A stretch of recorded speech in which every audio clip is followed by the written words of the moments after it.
விட்டாலும் சில அம்மனாக, செல்லி அம்மனாக அல்லது நம்முடைய குலதெய்வம், பலவித அம்மனாக நம்முடைய குலதெய்வம் விளங்குகிறது.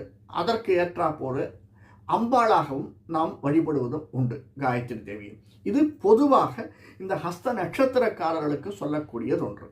இப்போ ஹஸ்த நட்சத்திரத்திலேயே நாம் ஒவ்வொரு பாதமாக பார்க்கலாம். ஹஸ்த நட்சத்திரத்தில் முதல் பாதம், இந்த முதல் பாதத்தில் பிறந்தவர்களுக்கு ஹஸ்தம் அப்படின்னுச்சு சூரியனுடைய தசைக்கு அடுத்து வரக்கூடியதாக சந்திர தசையில் பிறந்தவர்கள் நாம்.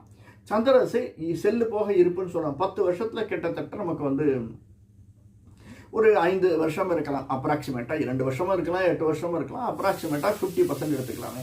அப்படின்னா இப்போ நமக்கு அடுத்தது வரக்கூடிய செவ்வாய் முடிந்து ராகு கிட்டத்தட்ட 18, 7, 25, 30 வருஷம் ராகு தசை முடிகிற தருவாயில் இருக்கலாம். நம்ம இல்லை 25 வருஷம், ராகு தசை கொஞ்சம் 5 வருஷம் இருக்கலாம்.